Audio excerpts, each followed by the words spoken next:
You know what's funny? About half of you who are watching this right now, when you see the thumbnail, you're going to think to yourself, no way, that's actually genius. And then the other half will be like, yeah, no, that sounds stupid. Why would you want to numb your emotions? And then after the video, you guys are all going to get mad at each other in the comments about how wrong the other person is, even though we're literally saying the same exact thing that we've been saying forever. This is the Stoic Trap. Welcome to the channel. Now, if you're new here, this might sound like clickbait.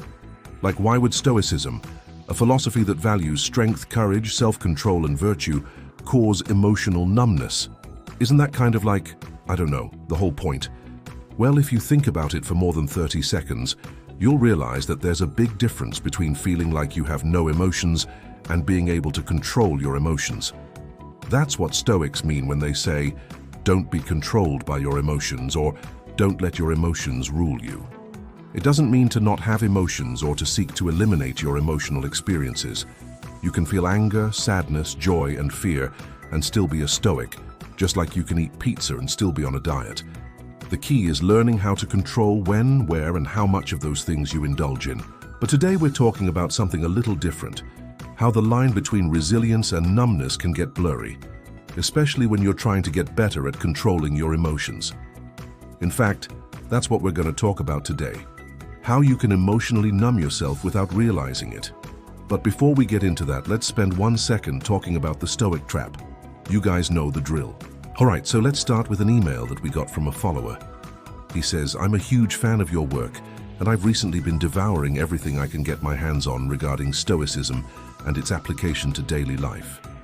I was reading Meditations by Marcus Aurelius and noticed something that has made me very uncomfortable, which is his use of strong emotions in his writing.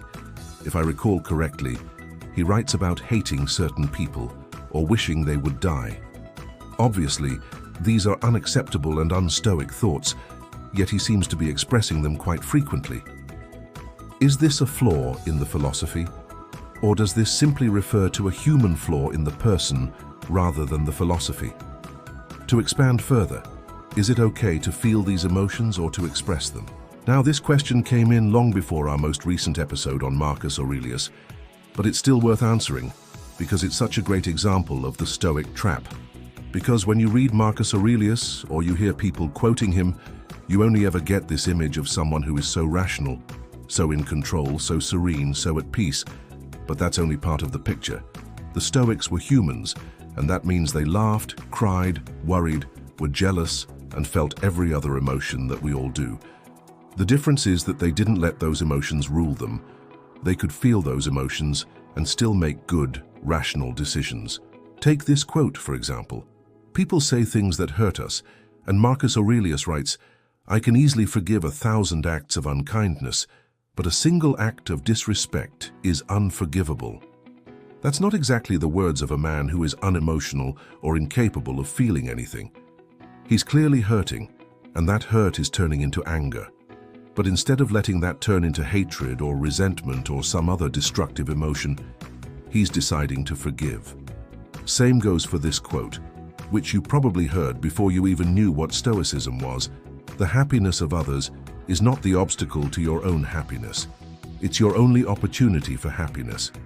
Here, he's not saying that you shouldn't care about other people or that you shouldn't be happy for them or wish them well. He's saying that their success isn't an obstacle for you, that it's not a zero-sum game. And sure, there are parts of meditations that are cool and serene and full of zen, but there are also parts that are angry and bitter and petty and frustrated. And that shows us that Marcus wasn't always successful at being stoic. He wasn't always able to control his emotions. But he tried, and he knew that being stoic wasn't about not having emotions. It was about choosing which emotions to have and how to respond to them. In fact, the Stoics actively encouraged compassion. Seneca famously said, "We cannot live only for ourselves, we are made for others." And Epictetus said, "It is impossible for a man who has no understanding of human relationships to be either brave or free." Being a Stoic didn't mean being indifferent to the suffering of others. It meant caring enough to help them. That's why the Stoics always talk about living in accordance with nature. Nature, according to them, is emotional. Humans aren't robots. We have emotions, but at the same time, humans are rational too. and that means that we can control those emotions. The goal of Stoicism isn't to stop feeling things, it's to stop letting things control you. In fact, the word for this in Greek is ataraxia, and it doesn't mean apathy or unfeeling. It means freedom from the passions, the ability to make choices free from distractions or perturbations. As Epicurus wrote, "He who is not easily swayed by hopes or fears or prospects of gain or loss is a firm and steadfast character." So no, you don't have to pick between feeling things and being stoic. Now, all that being said, it's easy to see how someone trying to follow the Stoics down this path might accidentally end up numb. There's this idea in psychology called emotional regulation. And basically what it is our ability to control our emotions, our reactions, how quickly we bounce back from negative experiences. For decades, researchers believed that the goal was to eliminate negative emotions, or at least reduce them as much as possible. But over time, it became clear that that's not only impossible, but it's also not what the Stoics meant in the first place. Instead, the goal is to increase our ability to choose when to have emotions, when to indulge in them, when to ignore them. The Stoics took this to an extreme. They wanted total control over their emotions, but we don't have to go that far. When we learn how to better regulate our emotions, we become more resilient. We're better able to deal with the challenges of life and less likely to suffer from anxiety or depression. But sometimes emotional regulation can go too far. And when that happens, it creates what psychologists call emotional numbness. When we're emotionally numb, we're not feeling anything, good or bad. We're detached and unresponsive and indifferent. We lose interest in the things that used to matter to us, and that's a problem. Psychologists believe that there are two main reasons why people develop emotional numbness. One is trauma. After experiencing a traumatic event, our body and mind can react by shutting down. It's a survival mechanism. When you're completely overwhelmed, sometimes the only way to cope is to detach. The second reason is repression. If you spend too much time denying your emotions, ignoring them, or avoiding the things that bring them up, eventually you might just stop feeling anything at all. You might become so good at regulating your emotions that you lose your ability to feel them. Now, this is obviously a problem, and luckily psychologists have found that you can develop your ability to feel emotions again. It just takes time, patience, and a willingness to be vulnerable. Of course, if you're struggling with the effects of trauma, it's important to speak to a mental health professional. But otherwise, here are 5 things that you can do to avoid emotional numbing. First, accept your emotions. Don't try to push them away or pretend that they're not there. Sit with them, feel them. Ask yourself what they're telling you. Second, be honest about how you're feeling. Don't hide your emotions or try to pretend that everything's fine when it's not. Share your feelings with someone you trust. Third, set boundaries. Protect your time and energy. Don't be afraid to say no or to walk away from people or situations that bring up negative emotions. Fourth, be kind to yourself. Don't beat yourself up for feeling a certain way or for reacting a certain way. Remember that everyone makes mistakes, and that's okay. Finally, practice gratitude. Take some time each day to appreciate the good things in your life, no matter how small they seem. Gratitude can help you focus on the positive and can make you more resilient in the face of adversity. So yes, being stoic can make you numb, but that's not the point. The Stoics weren't trying to create robots, they were trying to create free human beings. So don't let the robot take over. Make sure that you're still feeling things and that you're still capable of experiencing the full range of human emotions.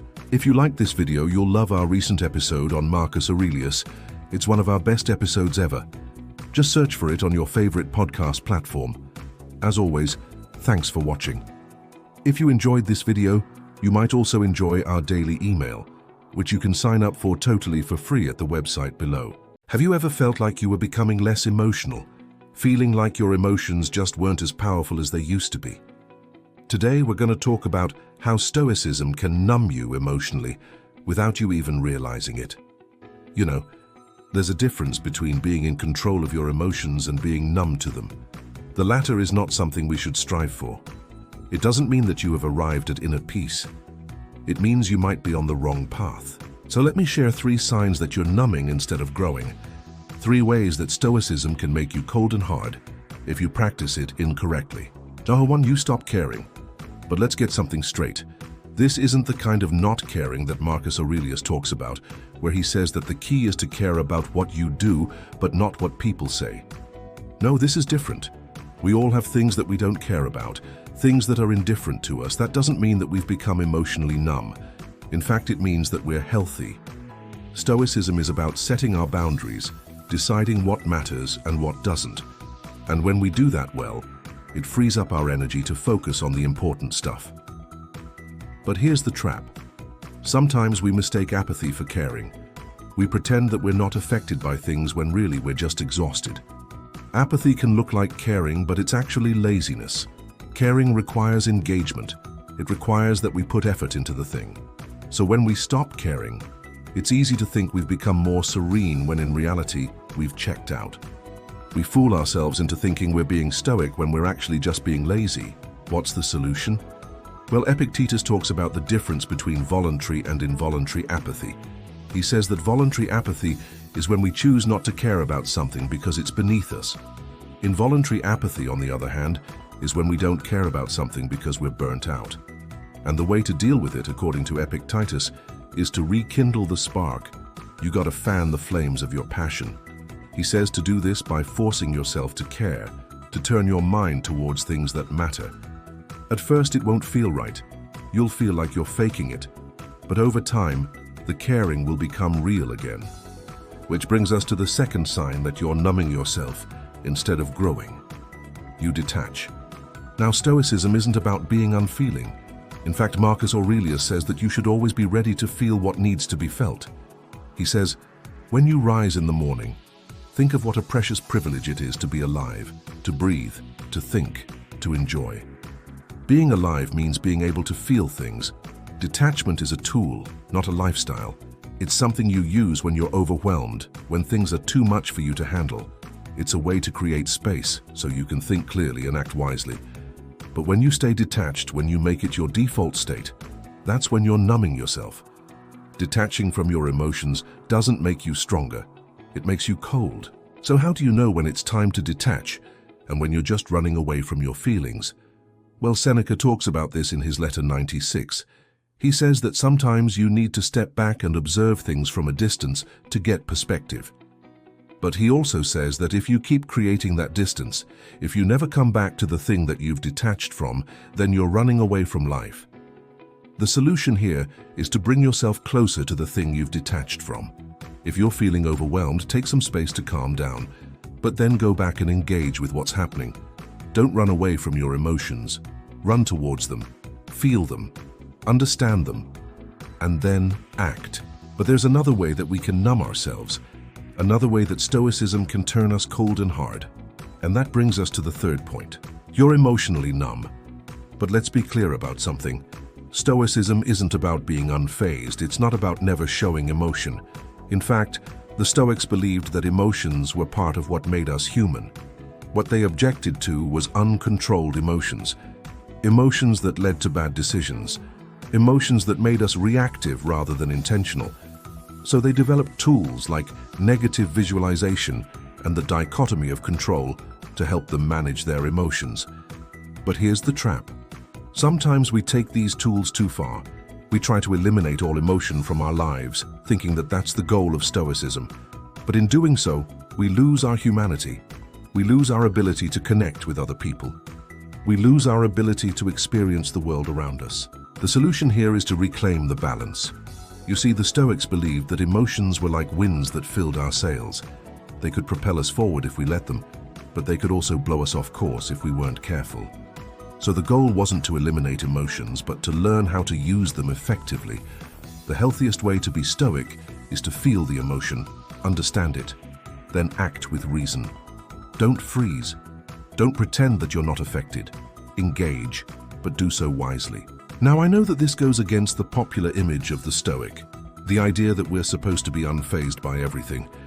But that's not what Stoicism is about. That's just a caricature of it.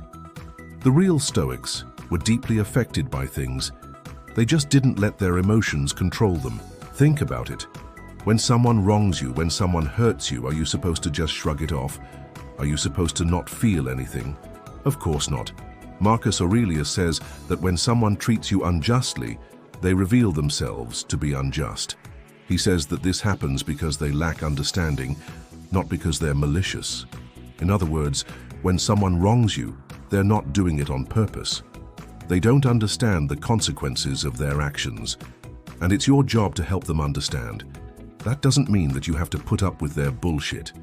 It means that you should confront them, tell them what they did wrong, and help them improve. This is what it means to be Stoic. You feel the emotion, understand it, then act with reason. But what does this look like in practice? Well, let me give you an example. Let's say someone cuts you off in traffic. What's the Stoic way to respond? Well, you feel the emotion. Maybe you feel anger or frustration. You understand it. You realize that this is just a small annoyance in the grand scheme of things. Then you act. You let it go. You don't hold on to the anger. Why? Because anger doesn't solve the problem.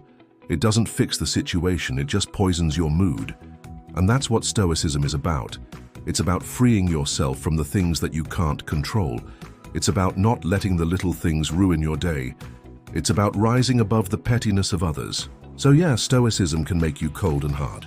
If you practice it incorrectly, if you try to eliminate all emotion from your life, you're going to lose yourself. You're going to become someone that you're not.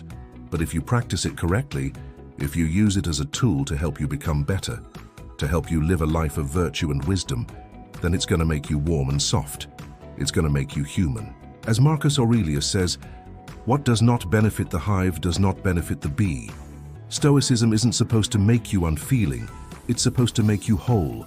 It's supposed to make you better, so don't let anyone tell you otherwise. If you enjoyed this video, check out the playlist on dealing with difficult people. It's one of my most requested topics, and I think it'll help you in your own life. Thank you so much for watching. Have a great day.